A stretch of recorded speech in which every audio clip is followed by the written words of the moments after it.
The member for Riverina has the call. Thank you very much, Mr Speaker. My question is to the Minister for Infrastructure, Transport, Regional Development and Local Government. Did the Minister have a conversation with Alan Joyce regarding Qatar's application before the decision was made? The call to the Minister. Order. We don't need sound effects when a minister is called. I can't be clearer than that. I mean it. The Minister has the call. Thank you very much to the member for Riverina for his question, and I really welcome the question that's come specifically from him, because I've got a little bit to say about his role in international aviation services agreements as well. Order. Members on my left, I cannot hear what the Minister is saying. I'm sure the question's been asked. You'd like to hear the answer. Order. As you would expect, my department undertook consultation with all relevant aviation stakeholders, and I was aware of different stakeholders' views when I took the decision. I do meet routinely with the CEOs of all of the airlines, airports and peak bodies, and from my recollection, the main people lobbying me about Qatar came from Virgin and a third party into my office on behalf of Qatar, and the discussions I've had recently with Qantas have been about their concerns about our same job, same pay legislation. But because I am asked about this matter of international aviation service agreements, which is what this question is about, The member for Lawler will see to the directing. Order. The Minister will pause. The House will come to order, and I'll hear from the Leader of the Opposition. Thank you very much, Mr Speaker. This is the third time that we've posed a very tight question to the Minister. I ask for your ruling in relation to whether the Minister is relevant to the very tight question that was asked. I ask for your ruling in relation to this matter. Give the call to the Leader of the House. Just to the point of order, the question referred to the decision concerning Qatar and the agreement with Qatar, which is what the Minister is now referring to. Listening to the Leader of the Opposition and listening to the Minister's answers, she has canvassed the issue around her conversations, which what the question was about, who she's met with. She's indicated in her answer who she has been meeting with. The question was also included the decision around the application regarding the decision that the Minister's taken. I'm going to listen very carefully to her answer to make sure she's being relevant to that part of the question.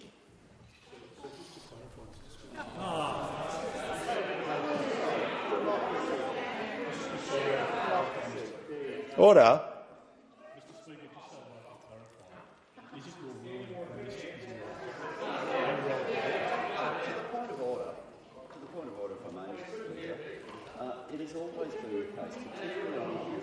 The Leader of the House has the call.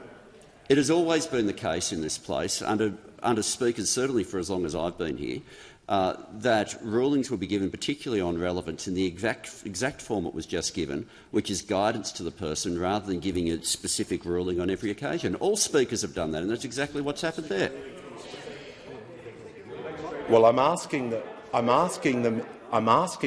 Minister to make sure her answer is relevant. I've explained where the Manager of Opposition Business. The question. Well, Mr Speaker, again, we're seeking clarification from this side of the House. What is your ruling? Is the Minister in order?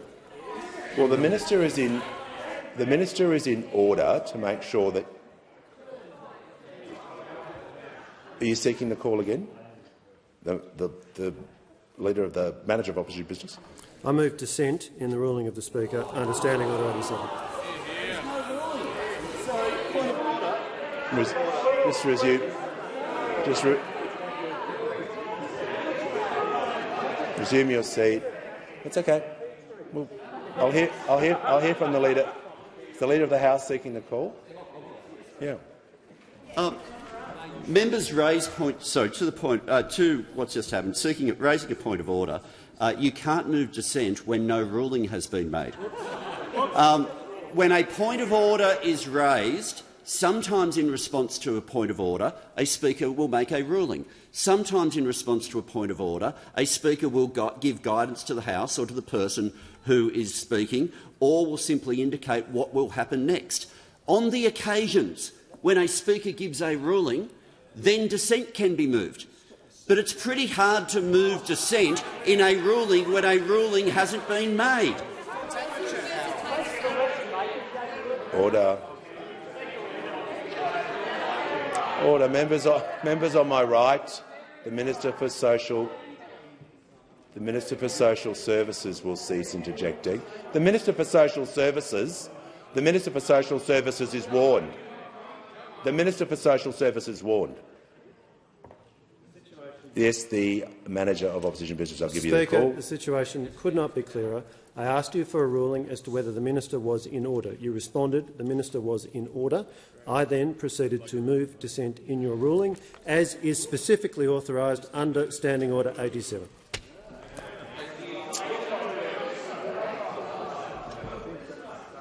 Is it in writing?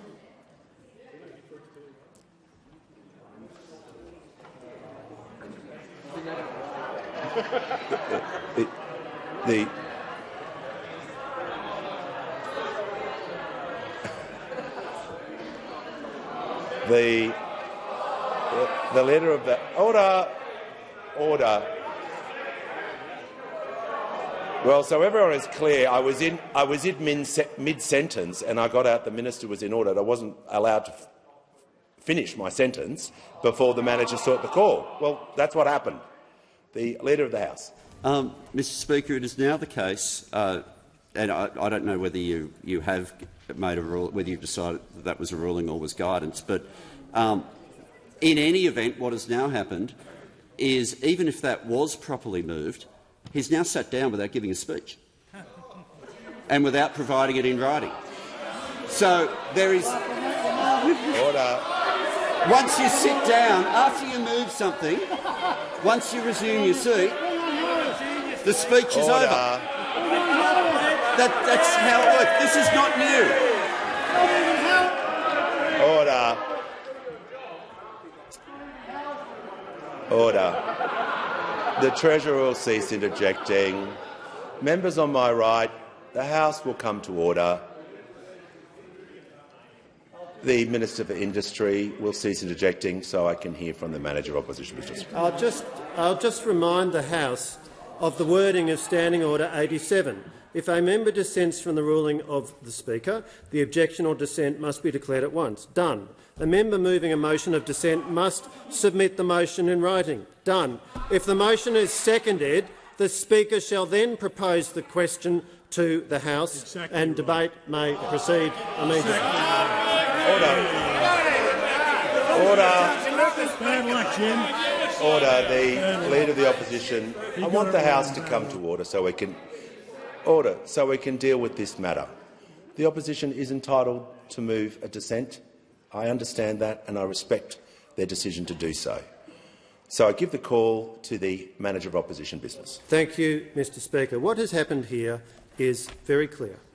The Opposition has asked an extremely tightly worded question of the Minister for Infrastructure, Transport, Regional Development and Local Government. The Minister has, in a number of ways, sought to evade answering what is an extremely direct question. We, on this side of the House, both the Leader of the Opposition and I have expressed we've sought clarification for you. We've sought a ruling from you. A ruling's been provided. We've indicated that we disagree with the ruling, and what we are now doing is moving dissent. And the reason that we are moving dissent is because you made a ruling that the minister was in order, and what we are putting to the House is that the minister was not in order because she was not being relevant to what was a very tightly worded, narrowly defined question, and so that is the basis on which the opposition is moving dissent, as is permitted under Standing Order 87.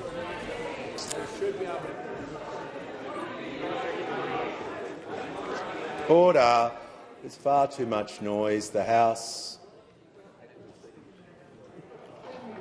is the motion seconded? Sorry.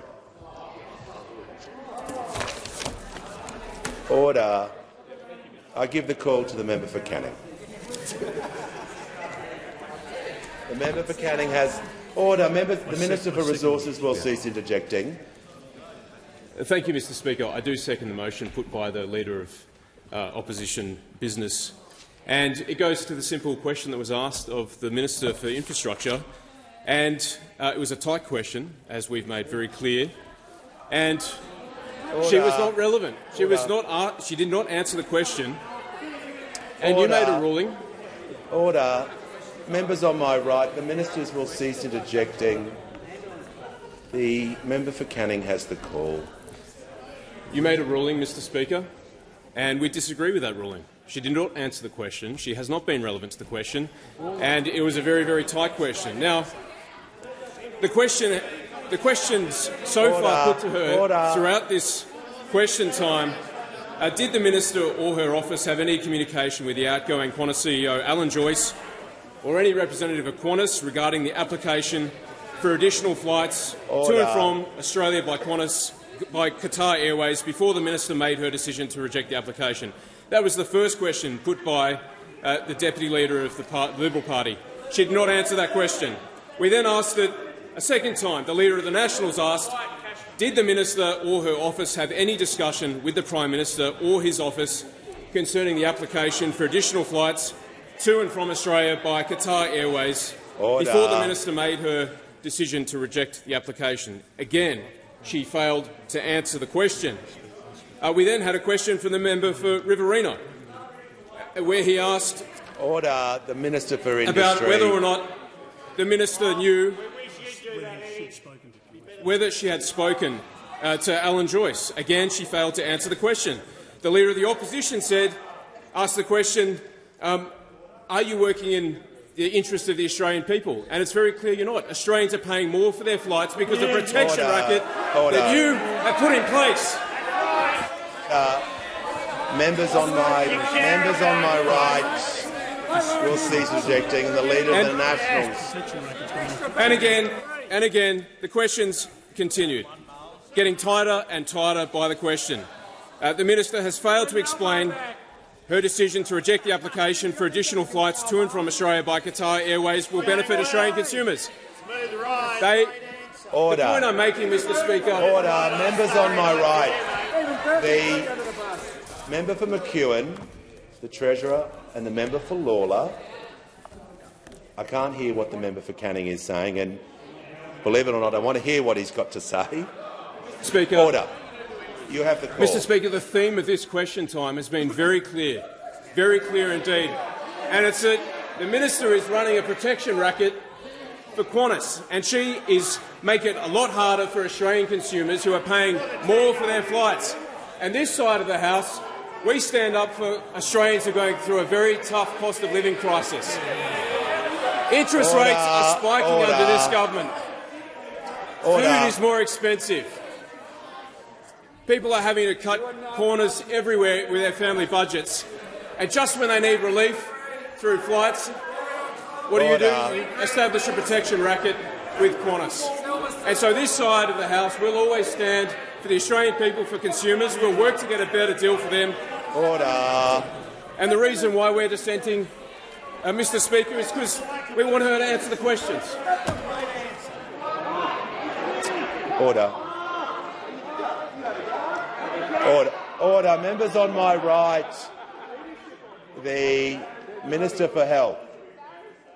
I'm issuing a general warning because there is far too much noise.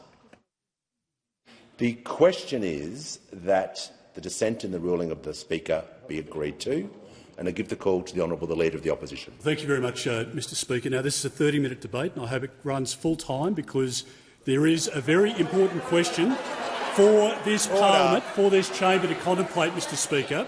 Order. It is clear, not just today, but in previous days. It's not just been documented in this House, but across the nation. Newspapers, the Fin Review has run a very significant commentary in relation to this important issue, Mr Speaker, and that is whether or not this government has made an appropriate decision. Whether or not this government has made an appropriate decision and the actions of the minister. The Leader of the Opposition. This is not a general debate about the issue. The question before the House is dissent in the ruling of the Speaker, not the broad issue, not the topic. It is to state the reasons why you believe the ruling was not in order. I'll give you the call. I fully understand that, Mr Speaker, and I'm giving you the background as to why this issue needs to be dealt with in this chamber, why the question needs to be answered appropriately by this incompetent minister, and the ruling that you've provided, Mr Speaker, should be dissented from because it allows this minister to continue to escape proper scrutiny in this chamber. She's a member of the executive. She refuses to say, Mr Speaker, in response to questions, whether or not she met or spoke with Mr Alan Joyce. The relationship between Mr Alan Joyce, the Prime Minister and this minister is well documented. This is a murky situation at best, Mr Speaker. The minister's integrity is seriously in question. The Prime Minister had to come back into this chamber yesterday to correct the record when he misled this parliament. And why, Mr Speaker, we need to move dissent in your ruling is obvious, Mr Speaker, because the question could not have been tighter. The circumstances could not be clearer, and the minister could not be more evasive. Mr Speaker, we need to hear from this minister in a very direct way whether or not she met with or spoke with Alan Joyce prior to making a decision to stop Qatar flying into our country, which was of commercial benefit to Mr Joyce and to Qantas, and clearly to the detriment of the Australian flying public. Mr Speaker, this government, and this is why your ruling needs to be dissented from, this government is costing, through this decision, Australians thousands of dollars through their airfares when they seek to travel internationally, but not just internationally, Mr Speaker, as we've seen from Virgin, who have an alliance with Qatar. If those inbound international flights are coming in feeding the Virgin network, Mr Speaker, you will see a reduction in domestic airfare prices as well. So why is it important to dissent from your ruling? Yep. The Leader of the Opposition will just resume his seat for a moment. I've given him plenty of leeway. I'm just going to ask him to return back to the question before the House, not bringing other material into the debate. I give him the call now. Well, Mr Speaker, the standing orders of this parliament are sacrosanct. We need to make sure that the integrity of our Westminster system is upheld, and the requirement to do so falls squarely upon your shoulders. Now, you are a decent speaker. You are an honourable speaker, but you have been put into the most difficult position by a minister who is trying to escape the reality. You would not be put in this position, Mr Speaker, that forced our hand to move dissent in your order if the minister had not been so evasive. Australians are demanding answers from this government. The Prime Minister's off overseas on another overseas flight, and you've got this minister, Mr Speaker, who refuses to answer questions in his absence. Now, I don't think the Australian public are seeing a level of transparency, and that is why, Mr Speaker, this minister has brought this House into disrepute, and this is why, Mr Speaker, with due respect to you, you should have upheld our point of order, moved that the minister was not in order, moved that the minister was not relevant to the question being asked, instead of the ruling that you made. And this is a serious issue, and the precedent here is important because, to be honest, this is not the first occasion where we have contemplated whether we move dissent because of the way in which the government has put you into a difficult position. Today, I think, is a red-letter day for this minister because the minister has a clear question before her. Will she answer it honestly? So far she hasn't, and the Australian public demand nothing less of her. The call to the Leader of the House. Thanks, Mr Speaker. It's a pleasure to follow both the Leader of the Opposition and the former future Leader of the Liberal Party on what is one of the silliest moments I can imagine of a dissent motion. Like, if this were the test of whether or not you moved dissent, we would have had a dissent motion every question time, every day for the previous 9 years. That's what we would have had. Because what their objection to is the fact that the standing order simply says you have to be relevant. That's what they're actually objecting to. That's their problem that they have.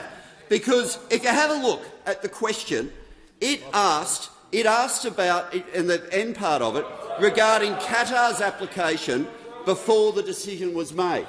And what made them outraged, what suddenly enlivened them, was when the minister started to refer to what the situation was before the application was made.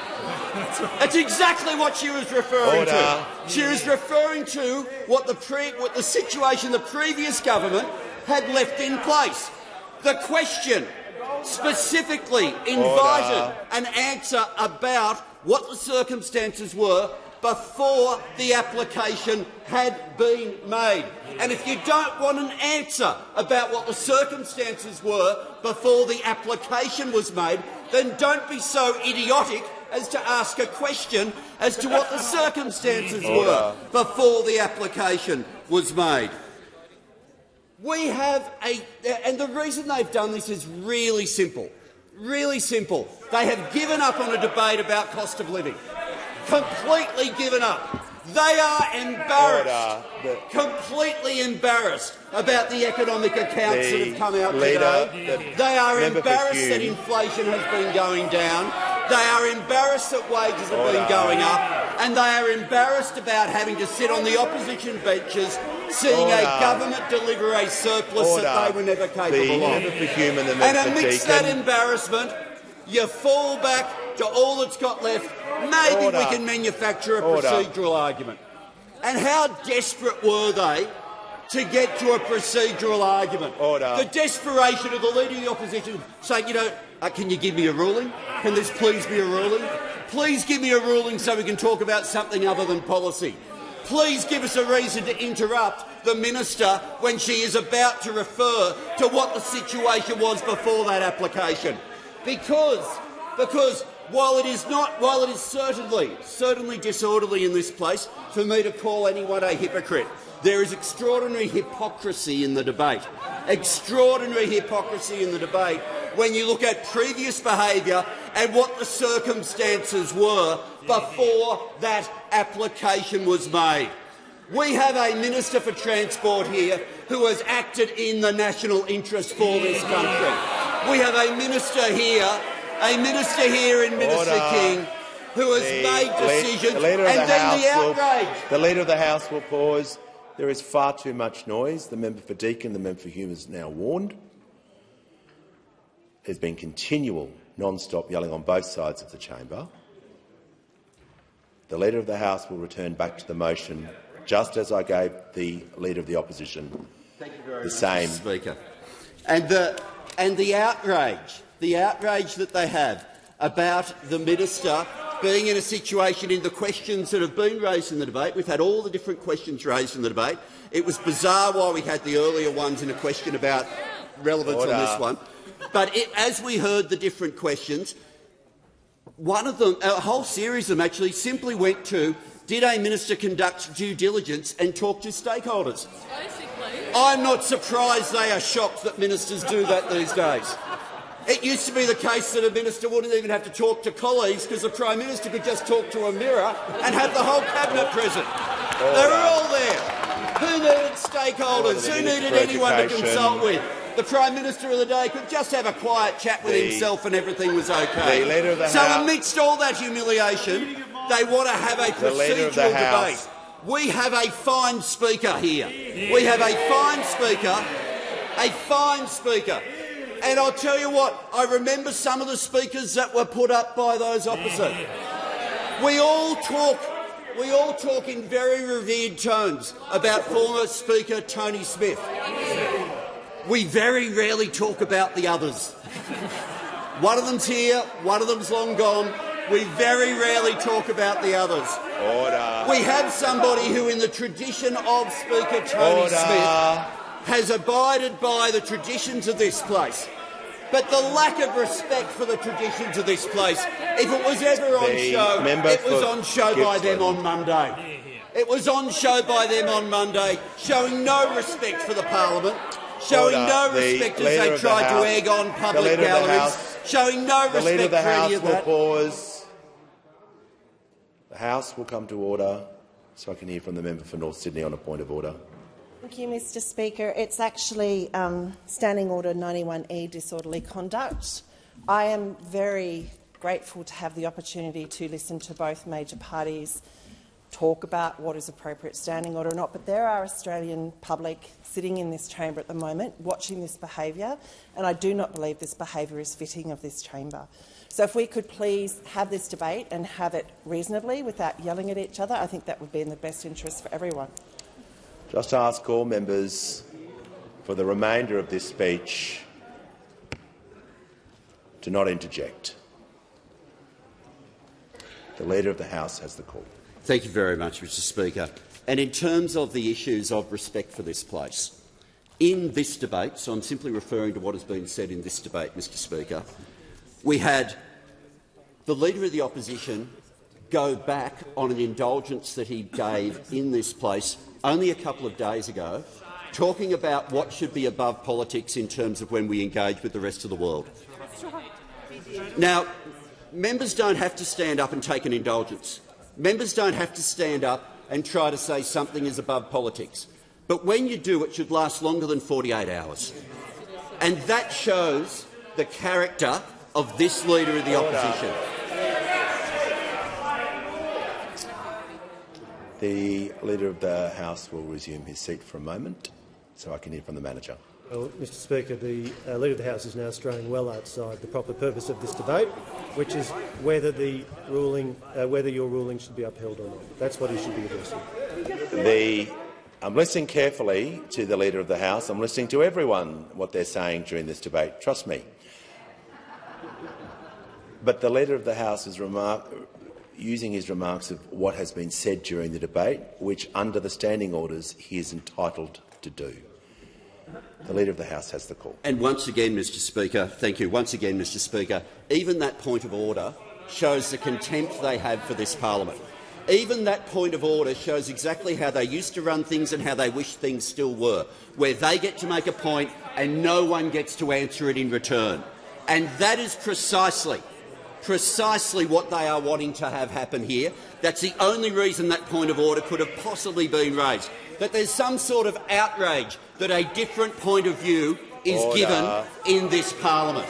Well, can I say, we are only a short way through question time, and if anything that they say is true, in this debate, it's that they want to hear more in response to their questions. So in order to get on with it, and I do this rarely, but in order to get on with question time, I move that the question be put.